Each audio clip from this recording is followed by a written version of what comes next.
उस वक्त की जो फ़ीस थी उस स्कूल की, सिर्फ फ़ीस की बात कर रहा हूँ मैं, 60,000 रुपये थी। हमें तो सुनकर ही डर लग गया था। जो बच्चे हैं क्लास के, उनके हिसाब से मैं उनके कंपैरिज़न में एक छोटी जगह से बिलॉन्ग करता था और वो मुझे दोस्त बनाना पसंद नहीं करते थे। मैंने स्कूल में एक दोस्त बनाने की कोशिश की और मैंने उसे कहा कि भाई दोस्त बनेगा? उसने कहा नहीं भाई, मैं लल्लू लोगों के दोस्त नहीं बनता। उस रात लिटरली मैंने रो दिया था कि पता नहीं मेरा कल क्या होगा। मेरा टारगेट नीट 2023 था। तो अब मेरे सामने एक बहुत बड़ा चैलेंज था। मुझे 2 साल का सिलेबस 1 साल में कंप्लीट करना था। क्या आपको भी लगता है कि नीट के लिए इंदौर, दिल्ली, भोपाल या कोटा जैसे शहरों में जाना पड़ेगा? और अगर ऐसा होता तो आज बिछुआ का ये लड़का आपके सामने ना खड़ा होता। नमस्कार दोस्तों, मेरा नाम ओशिन अली है और नीट 2024 मेरा पहला अटेम्प्ट था जिसमें मेरा स्कोर 666 आउट ऑफ 720 है। अगर मैं मेरे फैमिली बैकग्राउंड की बात करूँ तो मैं एक मिडिल क्लास फैमिली से बिलोंग करता हूँ, जहाँ पर मेरे पापा एक गवर्नमेंट टीचर है और मम्मी होम मेकर। अब एडमिशन तो करवा दिया था लेकिन पापा के मन में वही सपना था कि यार अच्छे स्कूल में पढ़ाना है, और पैसे ना होने के कारण अब पापा भी शांत हो जाते थे। मैंने अपनी प्राइमरी एजुकेशन फर्स्ट से थर्ड बिछुआ के ही एक लोकल स्कूल से कंप्लीट की है। और अब पापा के मन में अब आ चुका था कि भले रूखा सूखा खा के गुजारा कर लेंगे लेकिन अच्छी एजुकेशन तो अब देकर ही रहेंगे। हम पास के ही शहर छिंदवाड़ा में माइग्रेट कर जाते हैं और अब वहाँ पर भी एक बहुत बड़ा चैलेंज था, एक अच्छा स्कूल ढूंढना। एक अच्छा स्कूल ढूंढना एक चैलेंज इसीलिए था क्योंकि कहने के लिए तो वहाँ पर सैकड़ों इंग्लिश मीडियम स्कूल थे, लेकिन उनमें अभी भी करिकुलम हिंदी मीडियम वाला ही चल रहा था। फाइनली हमें एक अच्छा स्कूल मिल ही जाता है और उस वक्त मुझे अभी भी याद है उस वक्त की जो फ़ीस थी उस स्कूल की, सिर्फ फ़ीस की बात कर रहा हूँ मैं, 60,000 रुपये थी। हमें तो सुनकर ही डर लग गया था। पापा के कुछ कलीग्स ने तो उन्हें ये भी कह दिया था कि सर इतने महंगे स्कूल में मत पढ़ाओ, इससे बढ़िया एक लोकल एक नॉर्मल सस्ते से स्कूल में पढ़ाओ, और पढ़ाना ही है ना तो एक कोचिंग लगवा दो बच्चे को। पापा ने सबको इग्नोर किया और मैंने अपनी फोर्थ क्लास उस स्कूल से कंप्लीट की। जैसे ही मैं फिफ्थ क्लास में आता हूँ मुझे पता चलता है कि अब जो स्कूल की स्कूल बस है वो मेरे होम टाउन बिछुआ से भी चालू होने वाली है। और वैसे भी हम छिंदवाड़ा में रेंट के घर में रहते थे तो हमने बिछुआ वापस जाना ही सही समझा। क्लास फिफ्थ में मेरे लिए घर से एक स्कूल बस लगवा दी गई थी और मैं अब मेरे होम टाउन बिछुआ से छिंदवाड़ा तक स्कूल बस से आना जाना किया करता था। मुझे अभी भी याद है कि उस वक्त मैं गांव से होने के बाद भी मैं शहर के बच्चों को टक्कर देता था। मैं सिर्फ स्कूल जा रहा था लेकिन जो मेरे क्लासमेट्स थे वो स्कूल तो आ ही रहे थे, साथ ही साथ उन लोगों ने एक महंगी कोचिंग भी लगवा रखी थी। मेरी एकेडमिक परफॉर्मेंस काफ़ी अच्छी थी, लेकिन जब भी मेरे टीचर्स मेरे पेरेंट्स से पीटीएम के दौरान मिलते तो उनका कहना था कि ओशन क्लास में बहुत शांत रहता था। और मेरे शांत रहने का रीज़न ये था कि मैं क्लास में बहुत ज़्यादा अंडर कॉन्फिडेंट फील करता था। अब अंडर कॉन्फिडेंट फील करने का भी एक रीज़न था, क्योंकि जो बच्चे हैं क्लास के, उनके हिसाब से मैं उनके कंपैरिज़न में एक छोटी जगह से बिलॉन्ग करता था और वो मुझे दोस्त बनाना पसंद नहीं करते थे। मैंने स्कूल में एक दोस्त बनाने की कोशिश की और मैंने उसे कहा कि भाई दोस्त बनेगा? उसने कहा नहीं भाई, मैं लल्लू लोगों के दोस्त नहीं बनता। और इस कारण अब मैं सिर्फ़ अपनी पढ़ाई पे फ़ोकस किया करता था। मैं लंच भी अकेले बैठकर किया करता था क्लास में, कोई मुझसे ज़्यादा बात नहीं करना चाहता था। कभी मान लो कोई बुक शेयर करने की बात आती थी तो वहीं पर मैं उस मुझे उस बुक की रिक्वायरमेंट थी, लेकिन वो कुछ ना कुछ बहाना बना दिया करते थे कि नहीं भाई मैं तुझे बुक नहीं दे सकता, अभी मेरा एक दूसरा दोस्त बुक ले रहा है। ऐसी सारी चीज़ें मुझे फेस करना पड़ा और इसी कारण मैं सिर्फ अपनी पढ़ाई पर ही ध्यान देता था। टर्निंग पॉइंट तो तब आया जब मैं क्लास 8th में था, स्कूल में पीटी2 एग्ज़ाम चल रहे थे। पापा ने कह रखा था कि पूरा पढ़ना है बेटा। अब पता नहीं ये पूरा पढ़ने वाली बात लेकिन मेरी नीट प्रिपरेशन में तो बहुत ज़्यादा काम में आती है। पूरा पढ़ने के चक्कर में अगले दिन मैथ्स का पेपर था, चैप्टर 9 आने वाला था, मेरी सिर्फ एक्सरसाइज 9.3 बस हुई थी। 9.4 एक बड़ी एक्सरसाइज अभी भी बची हुई थी। और उस रात लिटरली मुझे अभी भी याद है, उस रात लिटरली मैंने रो दिया था कि पता नहीं मेरा कल क्या होगा। फिर मैंने सोचा कोई बात नहीं, जितना पढ़ा है उतना ही ठीक है, मैं इतने में ही अपना बेस्ट देकर आऊँगा। मैं अगले अगले दिन गया, मैंने अपना एग्ज़ाम लिखा और गेस व्हाट, मैंने उस एग्ज़ाम में पूरी क्लास में टॉप किया। मैंने सर से पूछा, सर ये मेरी ही आंसर कॉपी है ना? क्योंकि मुझे विश्वास ही नहीं हो रहा था कि मैं पूरा पढ़ के नहीं गया था लेकिन मैंने कैसे टॉप कर लिया क्लास में। और सिंस मैंने एग्ज़ाम में टॉप किया, स्टार अचीवर्स में स्कूल की एक लिस्ट लगती है तो उसमें मेरा नाम आया। तो अब सारे बच्चों का फ़ोकस मेरे तरफ था और जो बच्चा मुझे दोस्त नहीं बनाना चाहता था, अब सबसे पहले उसने ही मुझे वापस आकर कहा, "क्यों भाई दोस्त बनेगा?" अब एक अंडर कॉन्फिडेंट बच्चे का कॉन्फिडेंस रातों रात बूस्ट हो गया था। मैं क्लास में टीचर से अपने डाउट पूछने लगा था। मेरी और टीचर के बीच की बॉन्डिंग काफ़ी अच्छी हो गई थी। अब जो मेरे टीचर्स थे वो मुझे एक्स्ट्रा को-करिकुलर एक्टिविटीज़ में भी शामिल किया करते थे, जिनकी हेल्प से मैं 2 बार इंस्पायर अवार्ड में भी गया हूँ। बेसिकली इंस्पायर अवार्ड एक प्लेटफ़ॉर्म है जो हर एक फ़ील्ड के लिए न्यू आइडियाज़ को प्रमोट करता है और दोनों ही बार मुझे प्राइज़ मनी भी मिली और यहाँ से मेरा साइंस में इंटरेस्ट जागने लगा। मुझे अब वो चीज़ें ज़्यादा पसंद आने लगी जो प्रूफ़ होती है। मुझे बिलीव हुआ कि जितना अच्छा मैं कहीं और रहकर पढ़ सकता हूँ, उससे ज़्यादा अच्छा मैं अपने घर में रहकर ही पढ़ सकता हूँ। मैंने ऑनलाइन पढ़ने का डिसीज़न लिया और जैसा हर 11th का बच्चा करता है, मैंने भी बिल्कुल वैसे ही किया। ऑनलाइन कोचिंग्स का सब्सक्रिप्शन ले लिया था। अब वक़्त के साथ मैं उन टीचर से पढ़ते गया और मैंने ये नोटिस किया कि जो टीचर्स हैं, वो मेरे सिलेक्शन के लिए नहीं, एग्ज़ाम डे की शाम को बस ये कहने के लिए पढ़ा रहे हैं, जो पढ़ाया वही आया। और मैं ऐसा इसीलिए कह रहा हूँ क्योंकि जो टीचर्स कंटेंट क्लास में पढ़ाते थे, वो बहुत ज़्यादा इर्रेलेवेंट था और इर्रेलेवेंट कंटेंट पढ़ते-पढ़ते जो नीट का सिलेबस ऑलरेडी काफ़ी वास्ट है, वो और ज़्यादा बड़ा हो जाता है। मुझे ये तब रियलाइज़ हुआ जब मैंने क्लास 11th के फुल सिलेबस मॉक टेस्ट देना चालू किया। जो कंटेंट टीचर्स क्लास में पढ़ाते थे और जो टेस्ट में क्वेश्चंस आते थे, वो बिल्कुल डिफरेंट थे। और अब जनवरी आ चुका था और मुझे समझ आ गया था कि माइंड मैप्स, शॉर्ट नोट्स और रिवीजन की क्या वैल्यू होती है। अब जितना बचा था उतना सुधारने के लिए मैंने ऑनलाइन माइंड मैप्स ढूँढना चालू किया और वो भी उतने ज़्यादा फ़ायदेमंद नहीं हुए। अब मैं क्लास 12th में आ जाता हूँ और मुझे समझ आ चुका था कि किसी एक कोचिंग के भरोसे रहूँगा तो ड्रॉप पे ड्रॉप लेना पड़ जाएगा। इसीलिए मैंने यूट्यूब प्लेटफ़ॉर्म पर अपने मास्टर टीचर्स को ढूँढना चालू किया। फाइनली मुझे वो मास्टर टीचर्स मिल ही गए जिनका कंटेंट लगभग रिलेवेंट था। अब मेरा टारगेट नीट 2023 था, तो अब मेरे सामने एक बहुत बड़ा चैलेंज था। मुझे 2 साल का सिलेबस 1 साल में कंप्लीट करना था। 12th मेरी चल ही रही थी, पैरेलली मैंने उन्हीं टीचर्स के क्लास 11th के वन शॉट देखना चालू कर दिया और इस तरीके से मेरी 11th भी थोड़ी ठीक हो गई।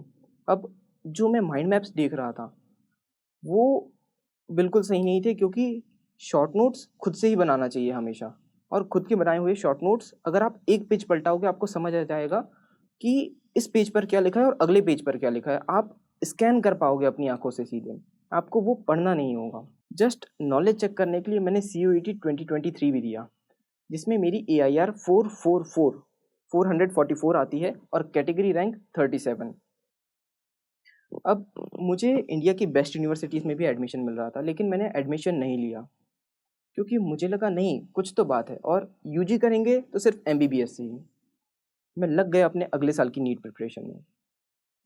अब मुझे पता था कि पढ़ना क्या है, किससे है और कैसे है और मैं अपनी 11th में ही सीख चुका था कि किस तरीके से कंटेंट को एनालाइज़ किया जाता है, कैसे कंटेंट पढ़ा जाता है। अगर मैं कंटेंट की बात करूँ तो बायोलॉजी में आपको सिर्फ NCERT कंसाइज़ फॉर्म में पढ़नी है और मैंने बायोलॉजी के लिए तरुण सर और मनीष दुबे सर को फॉलो किया था।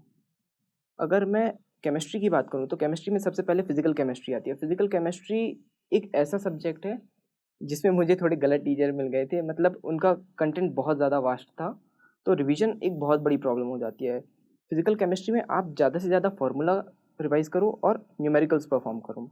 इनऑर्गेनिक केमिस्ट्री एक ऐसा सब्जेक्ट है जिसे मल्टीपल रिवीजन लगती है और ऑर्गेनिक केमिस्ट्री की अगर मैं बात करूँ तो एक कनेक्टेड सब्जेक्ट है। हर अगला चैप्टर पिछले चैप्टर से कनेक्टेड होता है।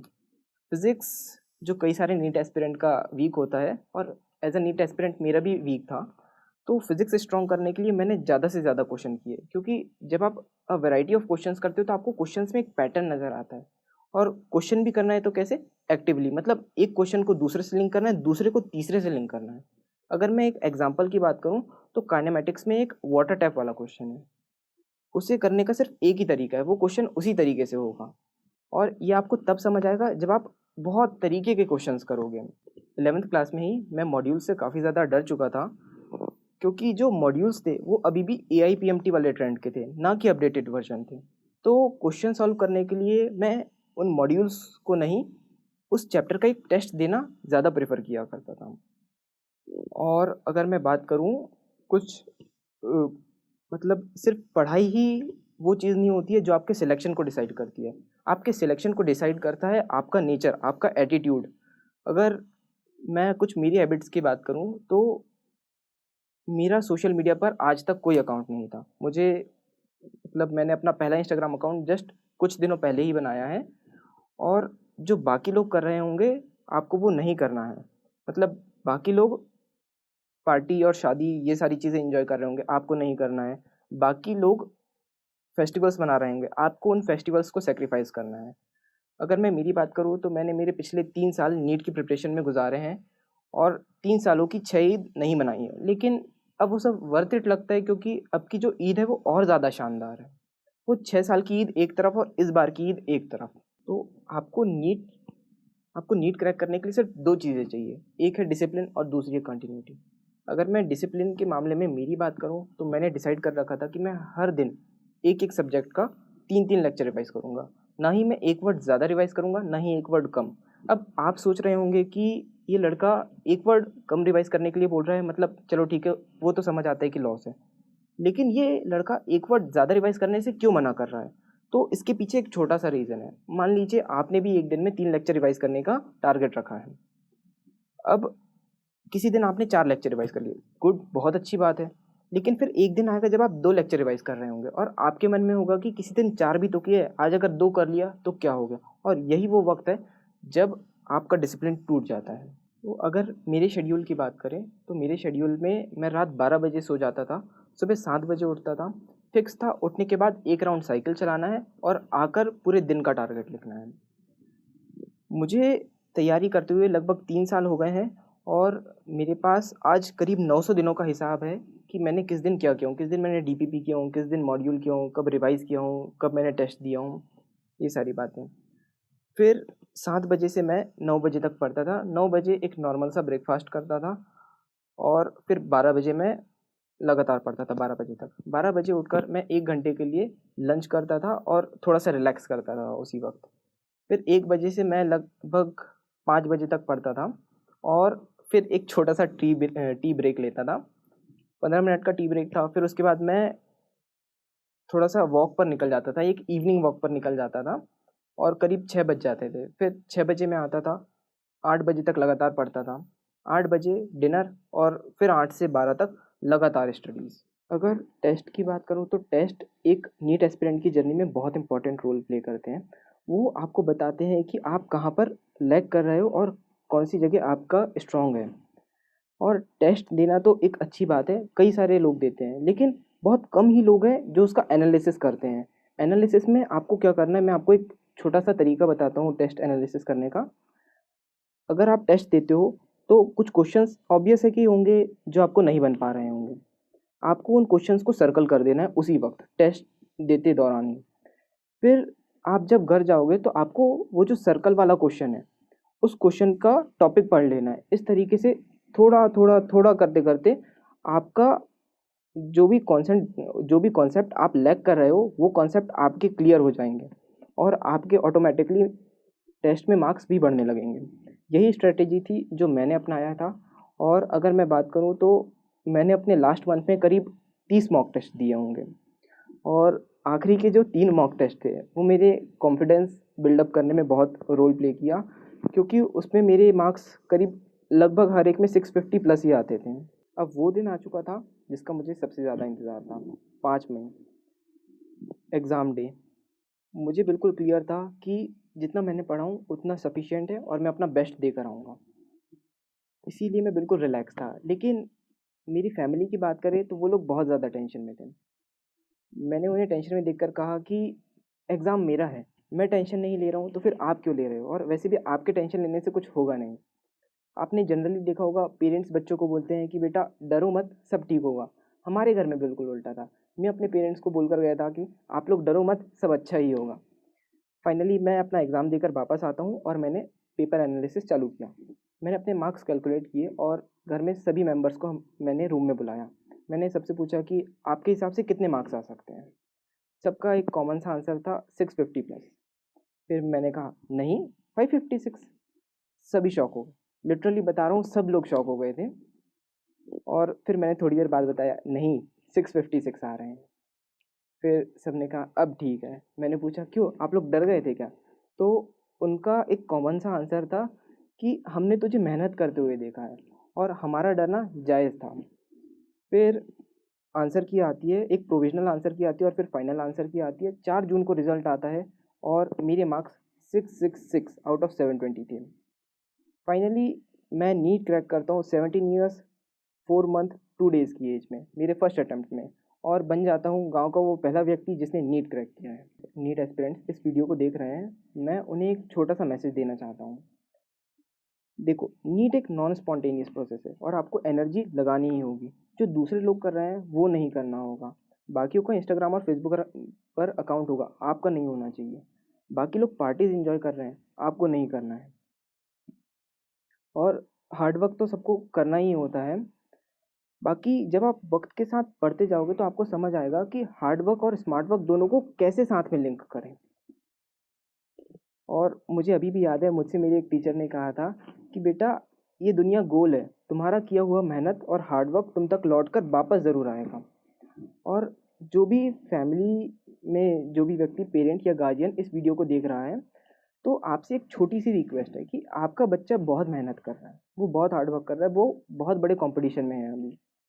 आपको क्या करना है, आपको बस अभी उस बच्चे को गाइड करना है, उसे मोटिवेट करना है और उसका कॉन्फिडेंस इंक्रीज़ करना है। उसे छोटी छोटी सी बात पर अप्रिशिएट करना है कि आज आपने इतना बड़ा रिवीजन कर लिया, आपके टेस्ट में इतने अच्छे आए हैं, वाओ, अगली बार आपके और मार्क्स बढ़ गए। ये सारी चीज़ें आपको अपने बच्चे को कहनी है। और अगर आपको नीट के बारे में उतना ज़्यादा नहीं पता है तो प्लीज़ पता कीजिए, क्योंकि आपका बच्चा सेक्रीफाइस कर रहा है। तो अगर आप पॉजिटिव रिजल्ट देखना चाहते हैं तो थोड़े थोड़े सेक्रीफाइस आपको भी करने होंगे। मुझे अपनी स्टोरी इतने सारे लोगों से शेयर करने के लिए इतना अच्छा प्लेटफॉर्म दिया, इसके लिए मैं जोश टॉक्स नीट का बहुत बहुत शुक्रिया करना चाहता हूँ। हेलो एस्पिरेंट्स, हम में से बहुतों का सपना है नीट एग्जाम क्लियर करके देश के टॉप मोस्ट मेडिकल कॉलेज में एडमिशन लेना और डॉक्टर बनना। लेकिन ये जर्नी बहुत मुश्किल है और हो सकता है कि हमारे मन में ये 2 क्वेश्चंस हैं। तो पहला सवाल कि हम कोचिंग कहाँ से लें, और दूसरा सवाल कि अगर हम किसी कोचिंग में एडमिशन लें तो हमारी फीस पर हमारी कुछ बचत हो पाए। और इसलिए बहुत नीट एस्पिरेंट्स ने जोश से रिक्वेस्ट किया कि क्या जोश टॉक्स एस्पिरेंट्स को हेल्प कर सकता है उनकी इस जर्नी में। तो एक कोचिंग और मान गई है, मोशन क्लासेस। वैसे ये नाम तो आपने पहले सुना ही होगा क्योंकि एनवी सर को किसी इंट्रोडक्शन की जरूरत है ही नहीं। तो मोशन क्लासेस अब हमें कांटेक्ट करेंगी और हमारे क्वेश्चंस को आंसर करने में हेल्प करेंगी। हम घर बैठे मोशन से अपने सारे डाउट्स पूछ सकते हैं और हाँ, हम यहाँ एडमिशन भी ले सकते हैं। ये बहुत वैल्यूएबल हेल्प होगी उन सारे ही एस्पिरेंट्स के लिए जिन्हें काफी डाउट है कि कौन से कोर्स में एडमिशंस लेकर मेरी नीट की जर्नी को आसान बनाया जा सके। तो अगर आप नीट के लिए कोचिंग लेने में इंटरेस्टेड हैं, तो नीचे एक फॉर्म दिया गया है जहां हम अपना नाम और नंबर शेयर कर सकते हैं और जोश टॉक्स आपका कॉन्टैक्ट नंबर इंस्टीट्यूट के साथ शेयर करेगा। तो कोचिंग अब आपको खुद कॉन्टैक्ट करेंगी और जोश टॉक्स ये भी कोशिश करेगा कि दूसरे इंस्टीट्यूट्स भी हमें रीच आउट करें और अपने कोर्सेज की सारी डिटेल्स और एडमिशन लेने पर कुछ डिस्काउंट हमें दे पाएं। तो अब जोश के स्टूडेंट्स घर बैठे फोन पर गाइडेंस और इंफॉर्मेशन ले सकते हैं और एडमिशन भी। Best of luck to all aspirants. जोश हमेशा हमारे साथ खड़ा है। जय हिंद।